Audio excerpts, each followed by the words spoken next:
beautiful. The whole world is beautiful. The whole world is beautiful. The whole world is beautiful.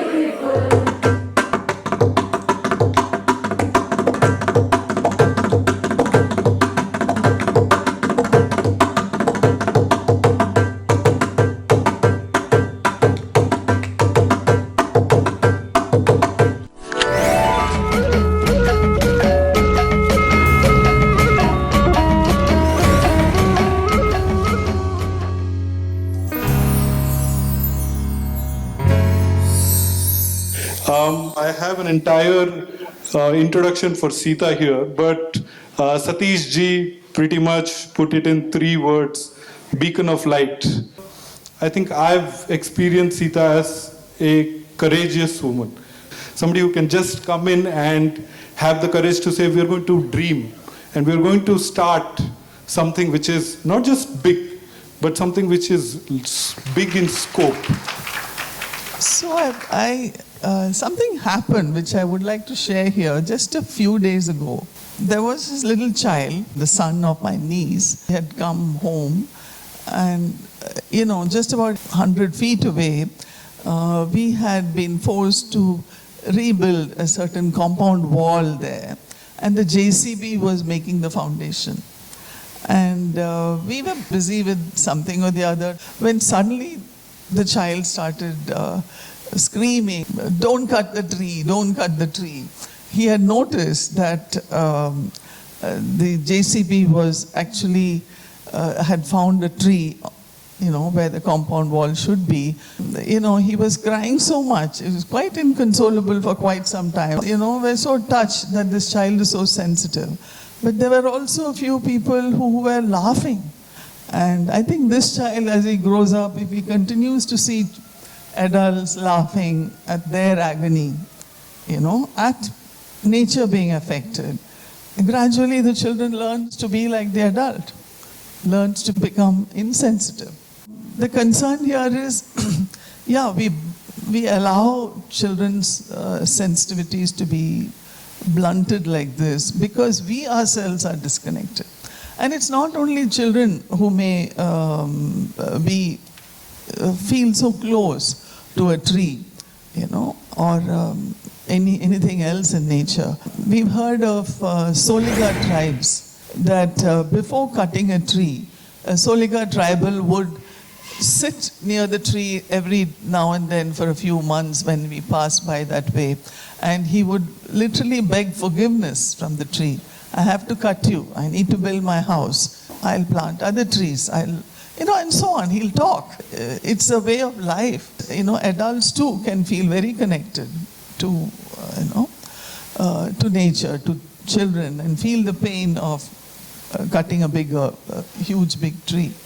So here, what we are trying to say is that we need to understand how is it that we are blunting the sensitivities of children, and particularly, what is it that we can do about it? Before that, how does the disconnect with nature affect our children? If you just look up on Google and see how disconnect with nature affects children, you will find quite a lot. People are talking about tree blindness, how we end up having a tree right next to us, but we are so preoccupied, we are living so much in our minds, we don't see nature around us. Many of us may be, or we may know people who do not have that sense of connect. And it's not to blame ourselves or, provoke guilt of any kind, but it seems to be a much larger issue. It's a kind of what we can call a civilizational blind spot. So this civilizational blind spot is something huge to deal with at one level. And another level, like Jane Goodall's talk that Rama mentioned at the end, or Satish ji talking, we can live with hope. We can do each one of us something. So the purpose of the conference is not just to give information and educate, but inspire each other, support each other, to find some way or the other in which we can foster this sense of connect with nature for ourselves, and without that we can't really do a good job of giving children the space to connect with nature, learn from nature, value nature, and therefore care for nature. Why we need to start with children at a very young age? I think our grandmothers and our elders and many of us here too know that very well. Almost at the age of 3 or 4, they even say at the womb the child starts registering music, you know. So anything the child has to learn, it has to get into its subconscious level. Neuroscientists say that 95 to 98, 99% of our behavior is dictated by our subconscious minds, you know. So education, the modern system, was started at the same time the Industrial Revolution began. An Englishman told me this, that there is recorded evidence that when they started these factories, they got people to work on them who were basically farmers or people living nearby in villages. Their subconscious had not been, you know, programmed with needing a job as such. So they would come late, they would get bored with the work and say, I don't want to do this, and so on and so forth. So what happened is, the people who designed the education system said, we need to breed a workforce who will work at our factories. And they decided on certain things. One of them was, you have to make people time conscious. So then came the school bell. The school bell, you know, you start at this time, the workers had to come, and right from a small age, when the children are programmed to do things, come on time, work, and go back on particular time, etc., that breeds better workers for the factories. And another kind of a thing was, these people, when they were scolded for coming late or not doing the work properly, they had no fear of authority, because they had been just farmers till yesterday. And hence they said, you need a strong authority in the classrooms. So if you look at very old pictures of schools and classroom, you will always find the teacher holding a stick or a ruler, you know, because you have to put fear into children that they have to obey, you know, and you needed an obedient workforce. And another kind of thing was about, this is very interesting, people didn't have patience for boring work, just constantly doing the same thing with the machine. So they said, get children used to boring work. So a lot of the work that in school is started is not so much fun, but you have to do the same thing over and over again. Get children used to boring work. Now, why I'm telling you the story is that the Industrial Revolution did a very good job of programming the children's subconscious minds for the Industrial Revolution they needed. But just imagine that if at that time, along with this programming children for the Industrial Revolution, they had also been exposed to nature, they were taught, they were given the space to love nature, all sorts of things connecting with nature. Maybe we won't be having so many of the crises we do today, because millions and millions of people would have been ecologically conscious. So what I'm trying to say is, today, if you want a more ecologically conscious world, we need to look at the subconscious also. Largely, adults don't believe that children having fun is of any use. But it is. It is very valuable for the very future of the earth, I think, to let children enjoy nature. If you enjoy nature, if you experience nature, then you can love nature. If you love nature, then you can care for nature. So all this has to happen experientially with head, heart, and hands, as Satish said. Today, school seems to be in a good position to initiate this more than sometimes parents who are busy morning till night working somewhere, you know. And today, there are many colleges which are beginning courses on environmental science, but it's done often in a very bookish way. We have many naturalists, I'm sure, sitting here, and who became naturalists because of their own love for nature. They were the exceptions to the rule, in schools and colleges. Another kind of a thing that we need to look at, that this subconscious mind of ours has landed us in, is that we often forget what is in the distant future. If you look at it, the children being denied connect with nature in schools is a root level problem.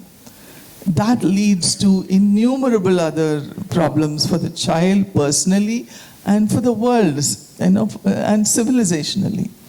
The whole civilization seems to be not considering nature as that important. So this whole conference is about, can schools do anything about it? If we want to, we can. If we want to, we'll find our own ways. Again, going back to Jane Goodall and using the same quote that Rama brought in, our only business needs to be about kindling hope. Yes, schools already, from our last 2 years' experience, last year and this year's experience, we find at least some schools and many students loving it, the teach one, even if it's only one period in a week. We feel there is a lot more to do.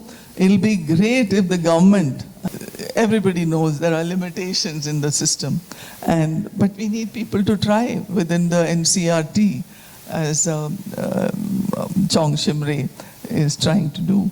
We need, advocacy. We need policy decisions to be changed in many ways.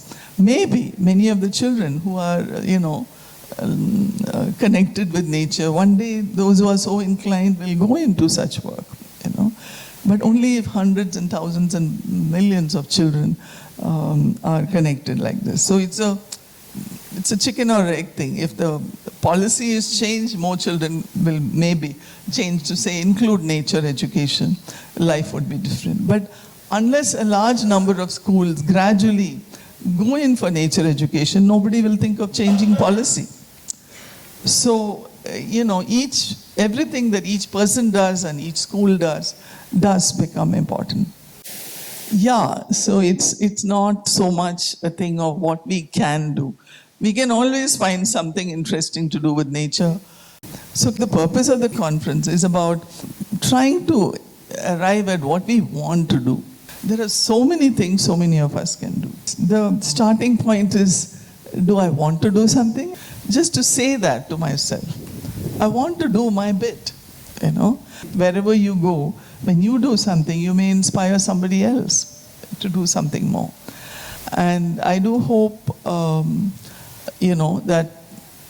that will happen as we try to organize more and more events on children, why children need nature.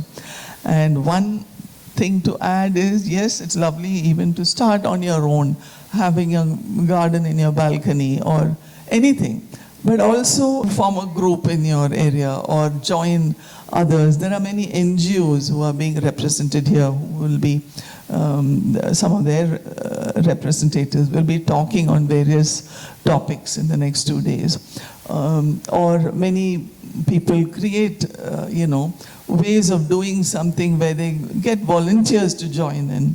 All sorts of things exist.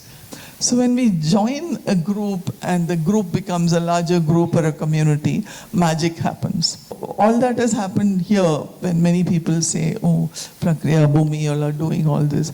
All that has happened is a few more people have joined. And very often you get credit for what you have not done, but the whole community has done. So I feel that's the best thing that, we can do. This is a quote that I love and very similar to what Jane Goodall says in her video that's come out recently. Some of you might have seen it, very similar thing. And she talked about, incidentally, I wanted to bring this when we were talking about the subconscious mind, how her mother encouraged her to be connected with nature. So when she brought some bunch of earthworms and put it on her bed, her mother didn't scold her. Mother helped her, become more curious about them, and so on. Not to blunt that sensitivity of children. And if I look back at myself, I could say the same thing in a different way. My mother just got excited when she saw a certain new flower coming, or she would get excited with, seeing an animal when we were traveling somewhere, an elephant or a monkey or anything. And just that interest and excitement, if we can bring back like children into our lives, that rubs off on the children.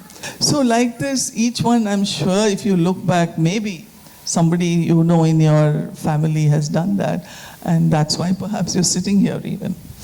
And can we pass it on? Thank you very much.